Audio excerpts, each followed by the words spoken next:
దేవుని బిడ్డలకు నేను చెప్తూ ఉన్నాను, నీకు ఓన్లీ జాబ్, నీకు ఓన్లీ సంపాదన ఇదే ముఖ్యం అనుకుంటే ఎప్పుడొకసారి బోల్ట పడతా ఉన్నావు. ఎప్పుడు ఏం తిందుమా, ఏం త్రాగుదమా, ఎప్పుడు నా సంపాదన, నా యొక్క ఉద్యోగమే, నా ఆత్మీయ జీవితానికి ఏమాత్రం కూడా ఒక రక్షణ అవసరం లేదు, నా యొక్క ఆత్మీయ జీవితానికి ఏమాత్రం కూడా ఒక క్షేమం అవసరం లేదు.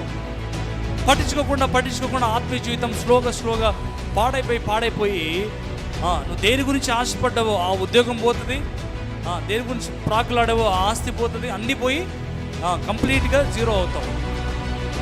చాలా తక్కువ మంది ఆత్మీయ జీవితాల పట్ల ఆ యొక్క జాగ్రత్త కలిగి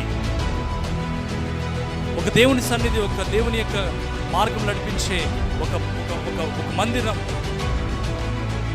ఒక బోధ, ఒక సహవాసం, లోతు అటువంటి వాటినన్నింటినీ కూడా నిర్లక్ష్యం చేసి వెళ్తాడు. అక్కడ నివాసం చేస్తూ ఉంటాడు. దేవుడు ఆ యొక్క సొదొమ గొమొర్రా ప్రాంతాన్ని దేవుడు నాశనం చేయాలని దూతల్ని పంపిస్తాడు. వెళ్ళి ఆ యొక్క ప్రాంతాన్ని నాశనం చేయండి.